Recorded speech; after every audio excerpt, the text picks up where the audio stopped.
I'll start by saying postdocs rock. Working with postdocs, interacting with postdocs, getting to know postdocs is just definitely a joy. The chancellor, when he first started, said Davis is a sleeping giant. We very much act like a sleeping giant. I had a postdoc at Duke University. Oh wow! Okay. It was, and there was a fantastic postdoc. But at the same time, I had 2 children. Another important thing that I think of right now is the different challenges and issues that postdoc face. I mean, the number one factor in the postdoc's satisfaction and success is their mentoring relationship. Mm-hmm. Do the sprints in those periods of time and build in a reward at the end. And that reward... For us, management of time is a very big issue. Mm-hmm. Success means different to different people. You can spread that cost. So again, in a tight budget picture, we might actually be able to pull off. And for me, friendship is the highest form of relationship. So, hi everyone. My name is Abhishek Kumar. I am a postdoc in the Department of Land, Air and Water Resources. And I'm also serving as the Career Development Officer for the Postdoctoral Scholar Association in UC Davis. We are beginning a new podcast series where we'll be talking with resource persons from UC Davis and a lot of inspiring postdocs who have gone on to be doing good in their careers.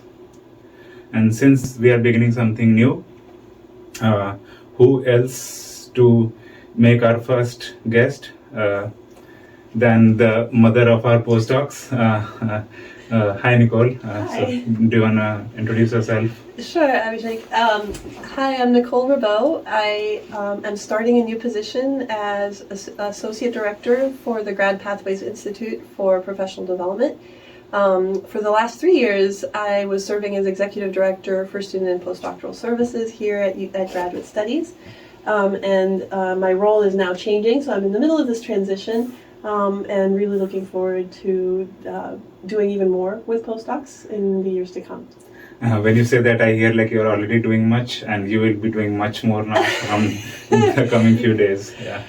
Actually, it's a reorganization. So a portion of my portfolio is being reassigned, mm-hmm. and it won't be in addition to what I'm currently doing. It really is a change, but I get to take the postdoc portfolio with me to my new position. Yeah, that sounds really great. Yeah, and all the best for your coming initiatives. Thank you. And I was thinking like we should give a disclaimer, like the perspectives that you will be hearing from now on will be of our own and not representative of the postdoc board or in fact UC Davis to say. You have any disclaimers to say? Yeah, like that, exactly. I'm representing myself. There are aspects of graduate studies that I can also speak to as well, but I'm really representing myself and not the entirety of the university or graduate studies. So, I mean, without further ado, I'll be bringing up the first question. So, we have seen you throughout our whole careers right now as in UC Davis. But I don't think anybody knows how your career has evolved over time. So do you want to share your background with us? Yeah, I'd be happy to. I will start by saying I was a kid who always loved school. School for me was a safe space. My home life was pretty chaotic growing up. And so school was really my happy place for my childhood, in addition to which my mom was the secretary at my school. Oh. And when I first started, my school was really small, and so she was the secretary, the nurse, the person who rang the bell, and basically who managed all of the inquiries. Mm-hmm. So it also meant that as a kid, I often stayed at school late, waiting for my mom to finish work. I would help her collate papers, do filing, and in a lot of ways, when I talk to my mom, I tell her I have a job that's very similar to hers because she has trouble understanding university life. She didn't go to university, but I feel very much like the way my mom used to be managing the school. Trying to reliving what she lived. Very much, and it gives her a basis for understanding and relating to what I do. Yeah. So I was a kid who always loved school, and when I went to college, I was a first-generation college goer. My dad didn't go to college. My mom didn't finish high school. They both were very committed to me going for higher education, and at the same time did not understand any of the processes as far as admissions, enrollment, and how to be a student. So for me, arriving in college was a huge opportunity, but also a huge learning curve. Okay. And I became really interested in how universities work. Again, I love school, I love studying and learning, but the meta aspects of how a university functions and all the different parts that are attached to being educated were very much a, process of learning as well for me. Yeah. And so when I was in grad school, I became very involved in student leadership and student government. I was a officer on the Graduate Student Association. I did the Professors for the Future program. I did graduate student advisor to the Dean and Chancellor. So there were multiple roles in which I was helping advocate and working on student issues. And that ended up leading to the career today, but there was a detour because after I graduated, I spent a year in the governor's office as an executive fellow. And I was working on California environmental policy, which was really coming straight out of my dissertation, kind of a perfect job. And then during that one fellowship year, it happened that my dad died and then my brother died. Oh, I'm so sorry. Thank you.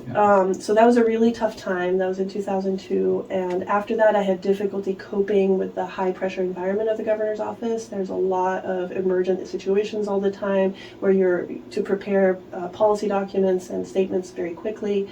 I was having more and more difficulty coping with the pressure. And thanks to my network, I was talking about this to a former friend at UC Davis who said, once your fellowship is done, I'll hire you as a part-time advisor. Why don't you come and help students prepare their applications for graduate school?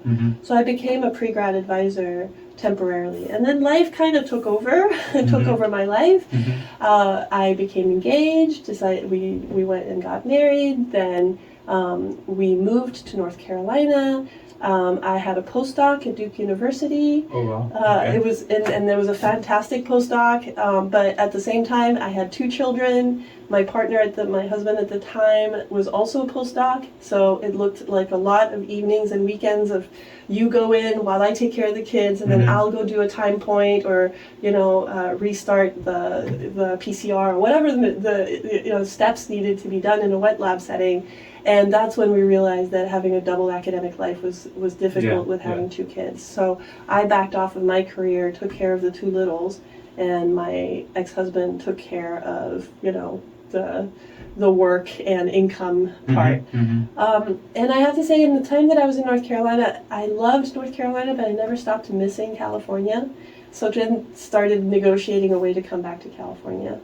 And then arriving with 2 young children, one starting kindergarten, as it were, I went back into my network that was here in Davis and again got a job offer for a part-time job, replacing someone who was going on maternity leave. That became a full-time job. And then I started going into the advising career. So I had some background from prior, and that ended up leading the way to my position today. But a lot of it having to do with my network and friends knowing, oh, you're back in town, these are your capacities, this is how we can plug you in, we need help. Well, thank you for sharing those things. I mean, really, what I understand is sometimes careers are not linear. They do evolve with time, and you don't really go on to become what you want to be in the first place. Sometimes that is better for you, So thank you for sharing all of those information. And you can't control the opportunities that come your way as you're negotiating your way through life. Those opportunities can be better than what you had planned. I was the kind of kid who had very firm 5-year plans, and this is where I was going. And I found that the planning was keeping me from being flexible to other opportunities. I would have to grieve the loss of my plan in order to accept opportunities. So I've been much less of a planner now in order to be more receptive to the opportunities that life can bring. Well, thank you for sharing that once again. So you are an administrator over here. You deal with a lot of not just postdocs but grad students and other people, right? So, and we as postdocs are hardly aware of how a routine of an administrator would look like in the campus. So, do you have a routine over here? I mean, even if there's thing like routine for you, and how does your day unfold? And please, if you have any insights for this. Of course. I would say my day-to-day, and when I look at my calendar every morning before I go, it's the meetings that control my time. And I'm involved in a lot of meetings, typically more Monday through Thursday. Friday ends up being more of a break day, and And I have a colleague who recently told me, oh, the entire business of the UC happens on Friday. And it's true for me. That's really when I have more continuous time to work on projects. So the meetings, half of them I don't control at all. These are meetings that are put on my calendar by executive leadership because they need me to be present, and I'm here at the leisure of deans. And so if a dean needs me to be in on a meeting, that gets placed on my calendar. And then there are meetings that I can plan. Then between the interstitial times, that's where I have some control. I always have to be ready for emergencies. I'm in student and postdoc facing positions. There can be critical and emergent situations that I have to address. A system that goes down, a student who needs immediate access, silly things like the Zoom link isn't working, troubleshooting, those kinds of things. Also, in my position, if a student or a postdoc has a critical enough situation, it rises to me. So oftentimes the students and postdocs I see are in crisis because of 2, 3, or 4 different things that are going wrong. I do need to be able to put everything down and address that before I can do whatever I had on my list for the day. And then in terms of the chunks of time, it really depends. Oftentimes it's 30 minutes between meetings, or I can have 2 hours. How do I block that time? How do I get that work done then? And I am a person of a lot of lists. That we have seen through the years. I have to keep the priorities clear so that I can keep moving and not get too distracted by the stuff that I don't control. I mean, that sounds like really a busy schedule for you all the time. And even as postdocs, I mean, we are all the time juggling between the different meetings, the different lab works. A lot of us do field work. I am also parallelly doing greenhouse work. Coupled with that, we have to mentor a lot of students and then write the papers, report the results to our different PIs. So it's juggling between and trying to manage between all these things. So and my recollection, and when I was a postdoc, it was the same thing. I don't even know what to wear sometimes, because on that day with field work and a meeting, and then all of a sudden it's like, okay, I'll have muddy boots. You're trying to plan even the minutia of how to flow through the day successfully. That is what happens sometimes with us as well. So, well, thank you again for sharing that. Moving on, since you have been working with a lot of postdocs throughout these years, sometimes that could be challenging, sometimes that could be fulfilling. For now, let's talk about how do you feel that as a fulfilling part of your job? Does that give you satisfaction at the end of the day? How is it for you? Oh, well, I'll start by saying postdocs rock. Working with postdocs, interacting with postdocs, getting to know postdocs is just definitely a joy in my workday. I find that a commonality among postdocs is their curiosity, and a lot of them are adventurous. Like I said, half of our postdocs are international. It takes a lot, especially if they didn't do their undergrad or grad school in the US. It takes a lot to pick up and just discover a brand new culture alongside having to be productive in a lab. And so I can really relate to endless curiosity and being adventurous and just wanting to try new things on a regular basis. But, it takes a lot of acumen. So like I said, I just really enjoy working with the postdoc population. And often postdocs are bringing their intellectual acumen, their academic acumen to a lab. But a lot of postdocs also are trying to figure out, like, okay, but what is this postdoc thing? How do I make things better for other postdocs? How do I make the university better, right? Or they had their own experiences in grad school and they're trying to make it better for someone else. And that energy is also very infectious. I mean, as postdocs, we have to try to, keep on pushing ourselves through the end of the day sometimes. So. And it can be challenging. Like for me, a lot of time it's very fun and satisfying. So I feel that, And it's a diversity of work. We're doing a lot of different things on a continual basis. Moving on from that, since we are talking about your office as well, so why don't we hear from your own words, like what is the primary mission of your office and how does it support the different postdocs? And in this case, I'll talk about grad pathways in particular, which is a unit within graduate studies, but the unit I'm stepping into. And the core mission is professional development. And my understanding of that professional development is, yes, your time as a postdoc is here to prepare for a future career. And oftentimes, if you're postdocing in university, you're hoping for a future academic career. So what do we put in place in order to get you as prepared as possible? Mm-hmm. At the same time, most people, it's their first or new experience as a postdoc. Yeah. So how do we prepare you to be a successful postdoc in your current career as a postdoc? So trying to align the programming that needs to happen so that people can access and get comfortable as a postdoc as quickly as possible. Mm-hmm. And that's not easy. We know that most postdocs are here 1.5 years. Yeah. That you really have to hit the ground running. We're a huge university. There's a lot to learn. Mm-hmm. So what can I align to make that as easy as possible without overwhelming postdocs with a massive list of all the things? Yeah. And so a lot of it is that challenge, is how to set up that programming so that it can, coherently work with a postdoc's goals. Yeah. I would say the second one is really about wellness. Okay. I would like to create a culture of wellness around postdoc, but academic life in general. Mm-hmm. Oftentimes that requires a change in culture, so that takes multiple years.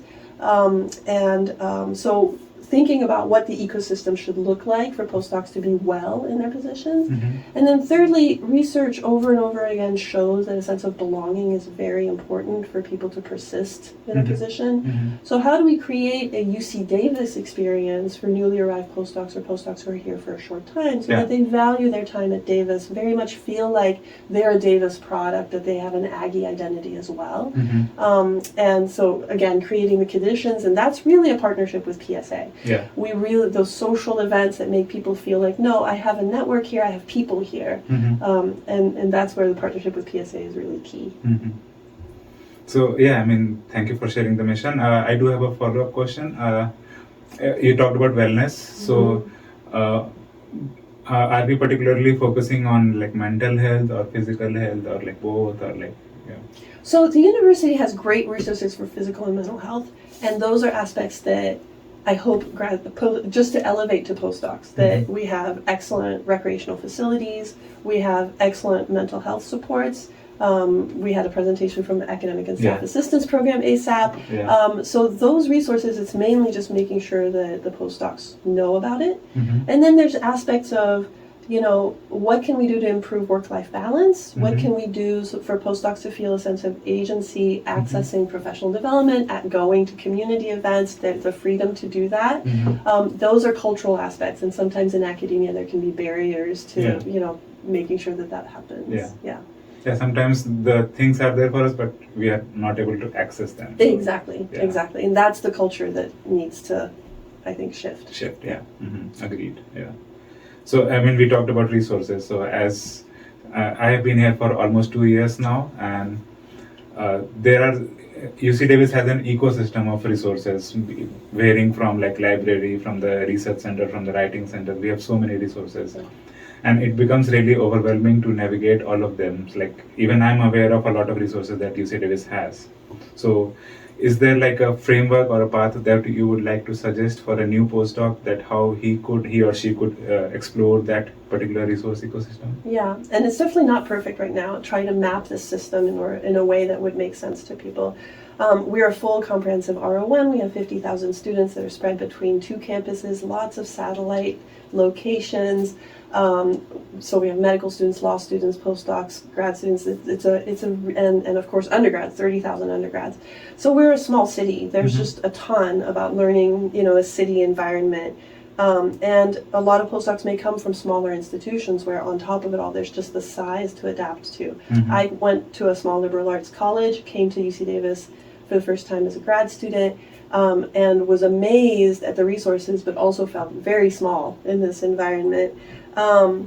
And right now, one of the things that I'm working on is I'm writing a postdoc hiring and mentoring toolkit. Okay. And I'm hoping that as a guidebook, it gives a linear explanation that would be both PI and postdoc facing, and explain, well, this would be an ideal hiring or recruitment. This would be an ideal mentoring plan. These would be best practices for encouraging your postdoc to maximize their training. And so I'm hoping that having a book that actually comprehensively covers it would already be a key resource for people to get a sense for the breadth of it. Everything from computing accounts to can I use the craft center or the rec hall, or how do I get access to the cryo-EM facility? All of that I would like to have in one place. So I'm hoping the guidebook goes a long ways. One of my pie-in-the-sky ideas would be also to create more videos. I would love one day to actually have the bandwidth to have a weekly Instagram reel where I could say, hey, today we are visiting the nano computing facilities or whatever, and give the pathways to understand, and give a visual for Davis. I think the chancellor, when he first started, said Davis is a sleeping giant. We very much act like a sleeping giant. We're not very good at communicating all the things that we do. And in giving people a visual, they will get a sense for this is a very friendly campus and a very friendly culture. And so let's show that. Let's really shine light upon that. And then lastly, I would when we did the scientific leadership and management course 2 years ago. I got all this Myers-Briggs data from all the participants. 80% of them tracked as introverts. Introverts, yeah. We know this now. The population is majority introvert. The dominant culture of California is extrovert. And oftentimes there's a dissonance between the dominant culture and the culture within the postdoc population. I think introversion requires some management. I would say you have to manage the introversion in order to go ahead and ask for the stuff where there are gaps, right? Elevate, make your voice heard. So how do I create the safe spaces so that postdocs do feel comfortable telling me, all of this is great, but you're completely missing these 2 or 3 items that need to be built in so that I can keep making it better. Yeah, I mean, totally agree on that point, And I am an introvert myself, so it becomes difficult for us. And what I gather from you is like you have been working on like a guidebook kind of thing, and really looking forward to that guidebook. With respect to the weekly initiative that you want to do, I mean, I'm open to helping for that as well. That would be fun. That would be great coming from even like a partnership between the office and the PSA, That would be very helpful. Yeah, that'd be great to work on together. And you talked about the scientific leadership and management skills workshop. So there are lots of workshops and events that occur in our campus. I would really like to reiterate that scientific leadership workshop, and I was also a part of the effective teaching workshop that was done by the Educational Effectiveness Center. And these 2 workshops I really recommend. Great. What is your take on the different workshops and events that occur over here? Are there workshops that are underutilized that sometimes postdocs should be going to? Any other thing on your mind? I would say that what we found out at the last symposium is that a lot of postdocs don't feel comfortable accessing professional development. I am now viewing some of the under-enrollment more as an access situation than a lack of interest. And so I'm trying to roll out more virtual content that postdocs may have an easier time accessing. As far as underutilized resources, though, I think very few people do IDPs, individual development plans. A lot of IDP, so if you Google an IDP, you'll get lots of models online, and there are 2 or 3 that are particularly popular to use in academia. But an IDP is a bit of a chore. It's like exercise, and like most exercises, people would rather procrastinate or neglect it over time.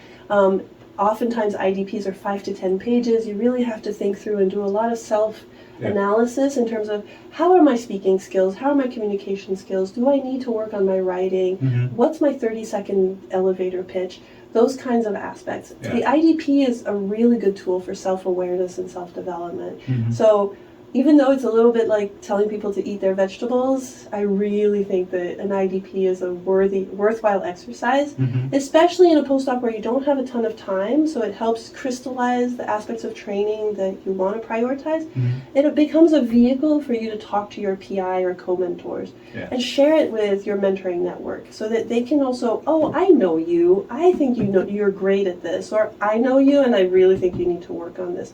Those kinds of mentoring relationships, the IDP helps you have those conversations. So I hope really like the postdocs try to utilize more of the resources, try to manage things in between them. And another important thing that I think of right now is the different challenges and issues that postdoc face. I mean, you have been seeing a lot of postdocs throughout these years.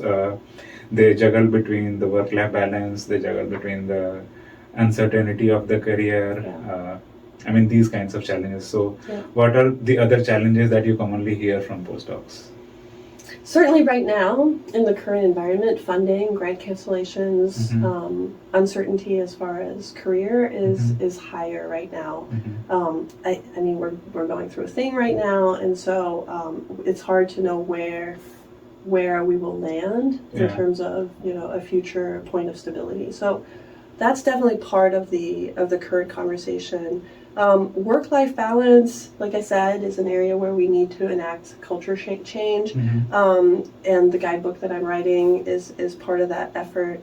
I think that the number one factor in the postdocs' satisfaction and success is their mentoring relationship, and a lot of the time postdocs haven't met their PI until they've arrived at Davis, and that's a lot of uncertainty right there. And when the relationship works out great, it can really lead to a wonderful postdoc. But any two personalities, it's a little bit like a blind date or an arranged marriage. It's like gambling. It is. It's a gamble, and two personalities can coalesce really well, or they can clash. And so I would say that mentoring relationship needs then individual, care when it doesn't go well. But that's an area where I really am a fan of creating mentoring networks, like I talked about last time. I think that having multiple mentoring relationships of multiple levels is really key there. Yeah. So moving on, since we are talking about challenges. I mean, sometimes those challenges convert into conflicts, sometimes because of benefits, sometimes because of issues in the lab, be it with a PI, be it with another colleague, So, what are the different support systems that UC Davis provides? Is there like a system of resolution for those kinds of conflicts? What's your take on this? So I'm happy to be the hub. A lot of people approach me with whatever the question is, and then if it's mine, I can handle it. If I need someone else to loop in, I will loop those people in. And a lot of the concerns that I get on a day-to-day in terms of troubleshooting have to do with, computing accounts, access to events, those kinds of things, how to access Handshake with the Career Center, those kinds of things. For issues that have to do with benefits, we have to go through our Graduate Studies Academic Personnel team. They're the ones who are tasked with employee labor relations and are experts on the postdoc contract, so they can make sure that we always comply with the PX contract. So the Academic Personnel team is who I loop in because that expertise is key. When there are conflict situations, it kind of depends on, the level of the conflict. One of the key resources that always gets recommended in conflict situations is the Ombuds office. The Ombuds is really there to help people crystallize what the key issues are and develop a plan to communicate that in a collaborative way. And so that's a really important resource. ASAP, the Academic Staff Assistance Program, they can also help with integrating, what's happening within a conflict and develop the skills to talk about this. At a certain point, when the conflict is more than what these resources can help address, then I will pull in our Associate Dean of Students and Postdocs, Ellen Hardigan O'Connor, because she is truly the expert then at handling those kinds of situations and helping resolve the conflicts there. Yeah, she's very engaged with creating a better environment for the postdocs. I mean, that sounds very comforting, like not just for I guess most of the postdocs are thankful that you are here and the support system is over here. And talking about that, how about you? Like, do you have a strategy for how do you manage your own conflicts, which could be varying for a lot of things? So what is your strategy for conflict management? Personally, I am conflict averse, and I think a lot of people are conflict averse. I don't like to be conflictual. I don't enjoy working in a tense environment. And I really like getting to root causes of what conflicts are. My strategy is generally to listen a lot and try to react as little as possible. Oftentimes I like to stretch the timeline on a conflict. So if there's a presenting conflict, I would like to delay further discussion until I've had a chance to process and calm down. So it's often that if there's a situation that presents itself as conflictual, I will look for an opportunity to say, can we leave this right now, put a pin in it, come back the next day, or plan some kind of other meeting so that everyone can, rest and rethink about how they would like to proceed. I think it's the flashpoints of conflict that can often cause the trouble. Escalation. Exactly. And so in a de-escalating environment, stretching the timeline and seeing if we can put time into it to slow things down is a key de-escalation step. I would much rather understand the root of a problem than keep hashing out power dynamics. I mean, that is a very good way to look into a conflict. Like, first of all, give it more time. If possible, try to look into the root cause of it. And in general, I would say avoid conflicts. Make your life easier. Yeah, of course. Of course. Yeah. So, I mean, talking about other aspects for us. So, for us, management of time is a very big issue. I mean, as mentioned earlier, we have to balance between research and writing and mentoring, and then there are a lot of personal commitments as well. So, what is your take on management of time? Like, how do you manage your time? Yeah, I mean, I'm not perfect. I would say that. I could do better. But we could learn from your experience. Well, I will say that I use tech a lot, and I used to be a pencil and paper person. I used to have lots of different lists and Post-it notes, and I still do that. But I use my phone a lot more now for managing my time, and I will put into my calendar any item that I'm worrying about. When I was a graduate student, John Cleese came to speak on campus, and he was at Freeborn Hall. John Cleese is a famous British actor from Monty Python and Fawlty Towers. So he's a humorist, and when I signed up for the talk, I thought I was going to hear a comedian. And then within 5 minutes, he wanted to talk about his journey through depression and anxiety, and give a pitch about meditation, particularly transcendental meditation. Not at all the talk I expected. And in the Q&A, someone raised their hand and said, "How do you quiet your inner voices when you're meditating?" And he said, it's just simpler if I write it down. Once it's on paper next to me, so when I meditate, I have a sheet of paper. And if there's something that's stuck in my head, I put it on the paper. Then it allows my brain to clear up. And that was actually very revelatory to me, that once it's on paper or on another medium, my brain can stop looping and obsessing about it, trying to remember it or trying to find a solution. So that's where my phone becomes really key. I also send myself text messages. There are various ways in which I use this as my constructive worrying tool. It gets my worries, it stores my worries, and then I don't have to keep looping them in my head. The other thing that I like to do is I do my work in sprints. Like I said, a lot of my time is broken up by meetings, and so sometimes I'll only have 45 minutes before the next thing. So then I'll think strategically, what are the 2 or 3 things I can get done in this period of time that would make me feel great, right? There's an email I've been needing to knock out, there's a calendar I need to publish, whatever it is. I will do the sprints in those periods of time and build in a reward at the end. And that reward is what I call a reset. I'll do a little reset. And that can be a walk around the building, go walk at the Arb if I have a chance. Sometimes it's doing a crossword puzzle. I use self-rewards and sprinting as a way to keep my productivity up. And then, one thing that took me a long time to accept is, like I said, I'm not perfect. And then once I became a mom, it was even messier because you cannot predict what's going to happen when you have children. And that's to ask for grace and accept grace. I used to, put others always above myself and easily run myself down. And now if I see that I've got, a compilation of things within a day that's going to cause a lot of wear and tear, I will go ahead and cancel or delay or reschedule in order to rebalance a day as much as possible, and learn to apologize and say, I really wish I could do more, but I can't right now. And accepting that grace, not feeling bad and then berating myself for not, being able to do all the things. So also being gracious to myself that no one has been able to be in two places at once, do two things at once. And so just also accepting, forgiveness for where I don't do as well. Yeah. I mean, that's a very good advice from you. So, I mean, we could be using our phones more productively for time management. We should be learning how to say no sometimes, even though it's very difficult to say no. For most of us, I guess.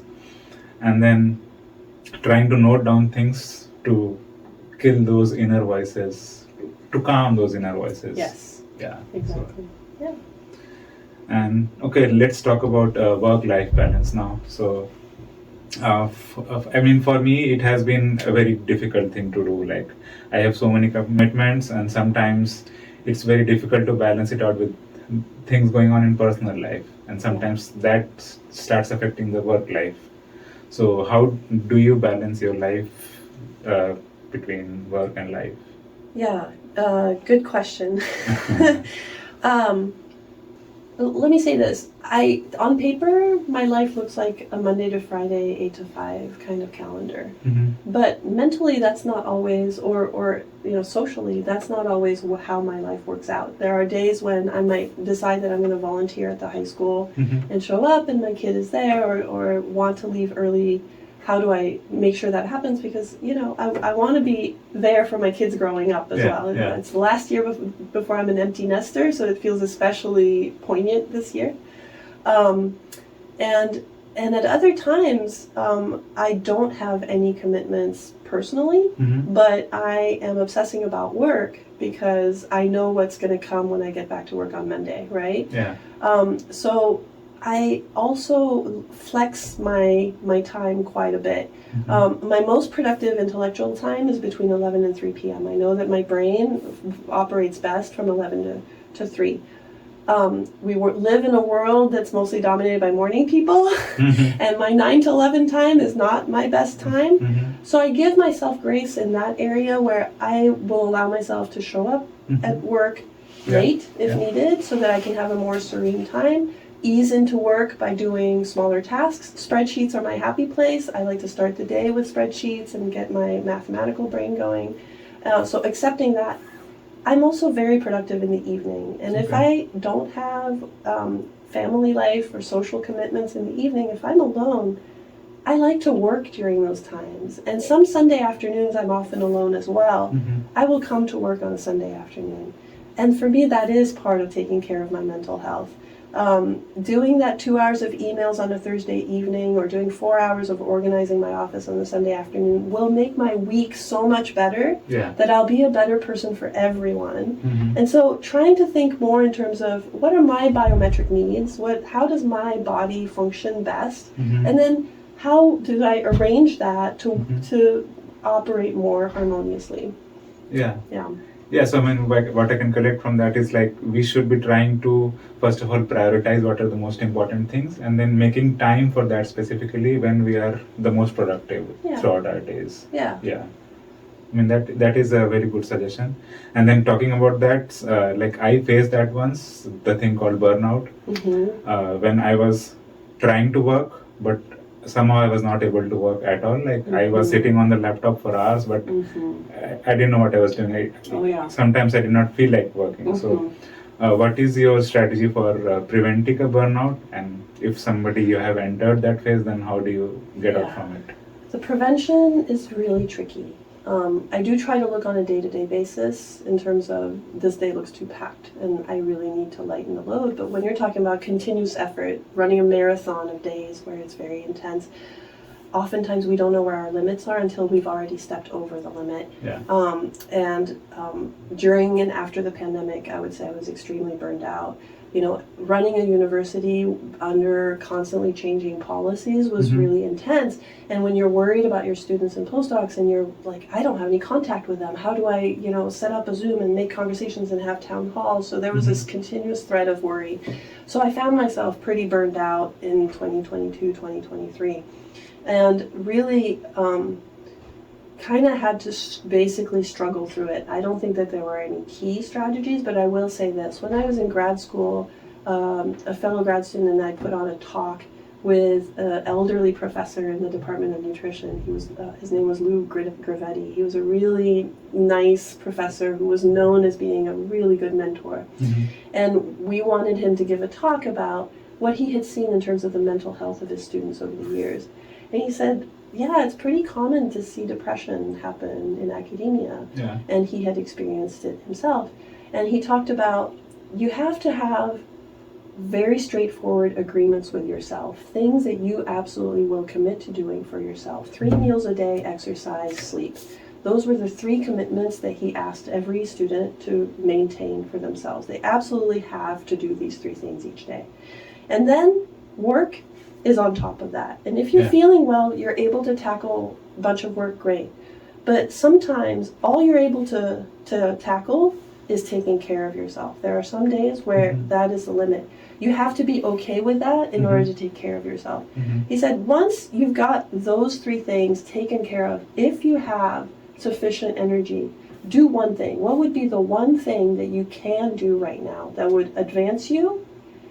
And once you've completed that, reward yourself richly in order to rebuild the sense of being able to do things. And I found that, at the time it sounded simplistic, but it's really true that in burnout situations where there's not a ton of excess energy to tackle what you have to, the 3 agreements was really key for me to saying, okay, I can barely imagine making dinner tonight. I'm not going to also read a paper tonight, those kinds of things. Giving myself the permission to go ahead and rest. Yeah. And then what is the one thing? What are the 2 things? As you rebuild that ability to feel, like doing things, you build on a basis that is constructive to yourself, that is positive to yourself. Okay. Yeah, that is quite a good suggestion from your side. Yeah. Yeah. I mean, we need to strategize things and then especially reward ourselves when we are going through that. Yeah, I think the self-reward is really key, and I have more to say on that later. Yeah. So I want to talk about the next subject, which is called success. Success means different to different people. Some people value it academically, where they publish a lot. For some people, it's like getting a stable job and just making money for themselves and taking care of their family. But I have been a firm believer of happiness and serenity. That is success for me. Like when I am able to not make myself happy, but more importantly, to make those people happy who mean to me, who are very important to me. So that is success for me, happiness and serenity. So what is success for you? And to add on to the question, how would you suggest a postdoc could become successful? Yeah. I would say starting off having passion for your subject matter is a lot of fuel that will carry you really far. And I remember in grad school I was working on air pollution chemistry. And then when I was working on environmental policy, the environmental health is something that's very close to my heart, and being able to work in an area where I feel like I'm making a real contribution is already great fuel. And I think a lot of postdocs can relate to that. They're working in areas that are clearly close to their heart and impactful to society. So that's already a big motivator. The other thing is self-knowledge. I would say that, you're knowing yourself, appreciating what you are capable of doing is really important. A lot of learners develop bad habits in the process of evolving through their education. For example? Cutting sleep, excess caffeine, but also putting themselves down. Other people are successful. What's wrong with me? They're working harder than me. I should work harder. Feeling like using competition as a way to motivate themselves. I'm so stupid. I shouldn't have made that mistake. And they feel like in the process of berating yourself, you are teaching yourself a lesson so that you will be better next time. That can work, I think, early on in education, but as the educational expectations rise, those negative habits can get worse. And if you can imagine, in college, you get used to sleeping at 2 or 3 a.m. in order to get all your homework done. And then in grad school, that's more like 5 or 6 a.m. until by the time you're a postdoc, you've decided that you don't sleep anymore.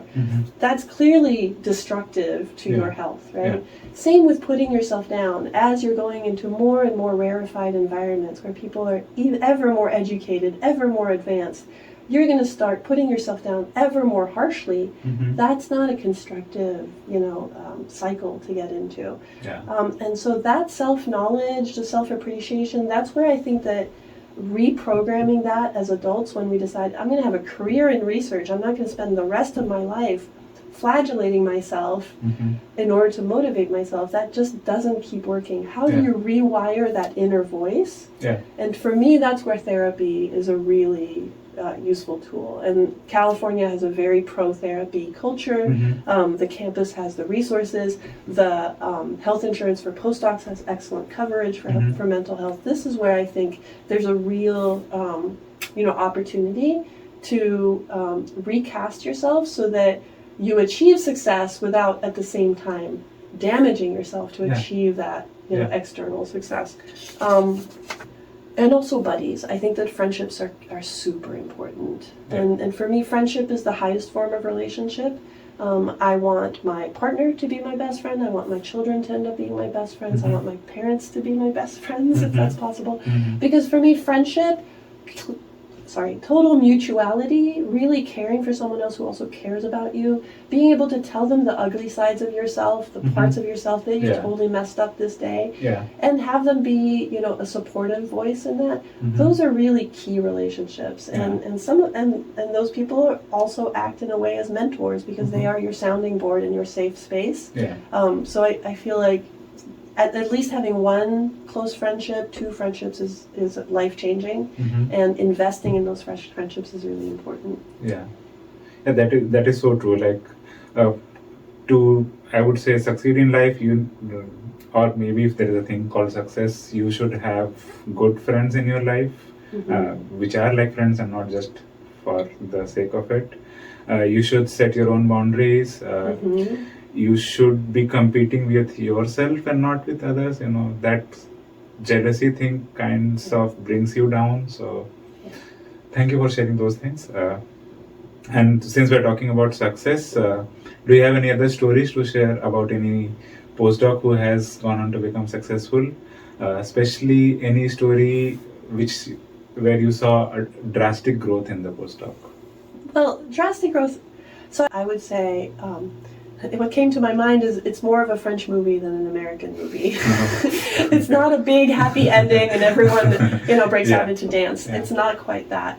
But during the pandemic, I became aware of a postdoc who was really struggling. The lab was shut down. It was during that phase where we weren't allowing people on campus, but we were wanting people to do their research remotely on computers. For a lot of researchers, that was complete isolation. They had their computer, they were Zooming places, they were barely going out.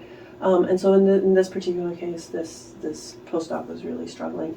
And it was also a time, all of a sudden, everyone rushed into therapy during the pandemic. And so there was a shortage of therapists and appointments. And so this postdoc was unable to access mental health. And I am not a therapist. I am very clear about this.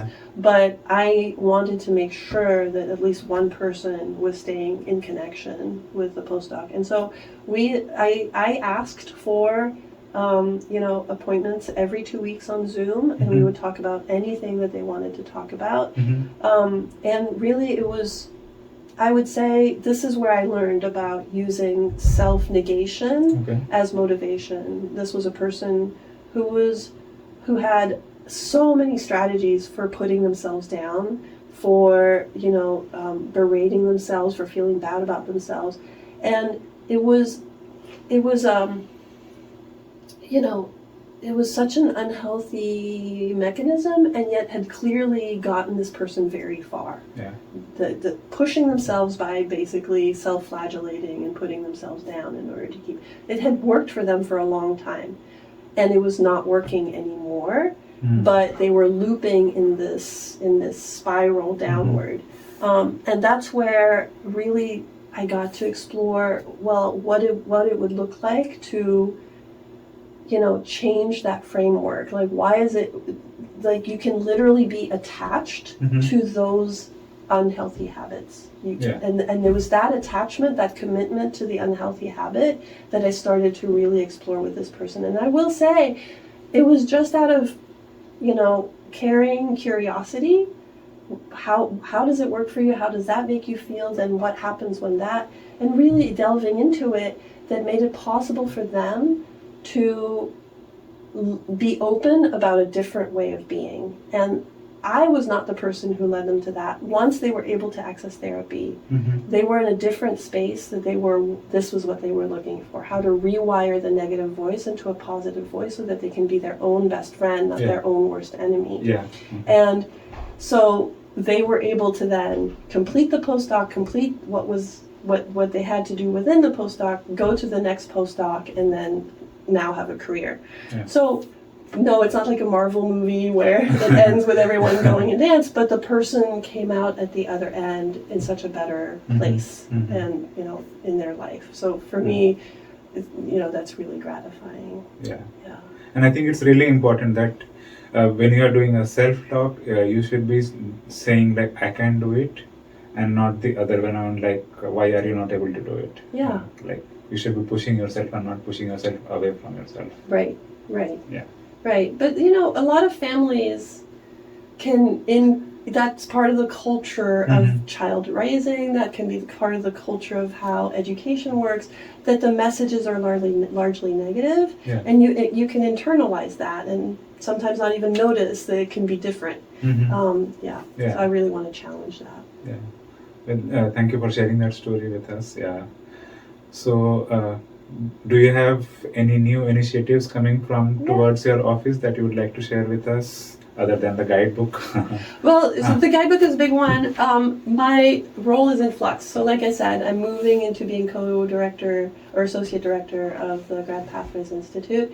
I will no longer be supervising the student advising and student financial teams.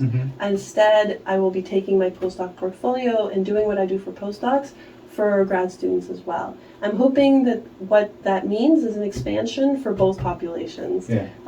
So I'm really excited about that. I also sit on the University of California Postdoc Affairs work group. So this is a system-wide, very casual Zoom group. It's like a support group for those of us who work with postdocs at UC. And it's great meeting with my colleagues across the UC system from San Diego to here, and discuss what are the challenges that you're seeing. And out of this joint work group, we're working on issues like having a better form for annual reviews, and how do you do exit interviews of postdocs, how do you gather data, and also you know, all of us are looking at terrible budgets right now and a really difficult budget picture. And so we're also looking at partnering. If you're putting on a program on grant management, open it up to all the UCs. So what can we do to support each other and open each other's programming up so that we can do more even though we have less right now? So that's really exciting. That really sounds wonderful. And then the Scientific Leadership and Management course, that was brought by the Bay Area Coalition for Postdocs.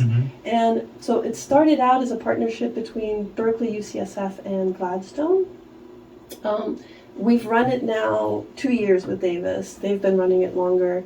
They are interested in developing a presentation to National Postdoc Association, to their symposium next spring. And so if we do this presentation, I would be excited to see if we can get a nationwide course on scientific. This is the kind of model of having simulcasts in the morning and then local discussion groups that allows us to really expand our action.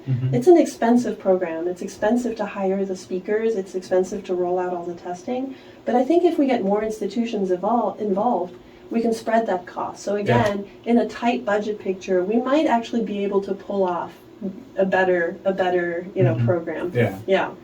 And I guess that is the best way. When you have a limitation of resources, why don't we pull us all up together and not like be crabs? Yes, Yeah. yes. Yeah. Right now, also in a difficult budget picture, I want us to go back to our core activities and do those core activities really well. Yeah. We may have to shave off a lot of peripheral small programs that are nice to have, but let's focus on the core and do it really well. Yeah, yeah.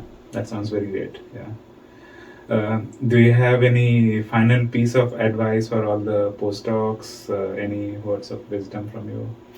Yeah, I would say I'm really concerned about all the news we're hearing about, the epidemic of loneliness. I think loneliness is a really corrosive force, and I think it's very easy in the educational environment to get increasingly isolated.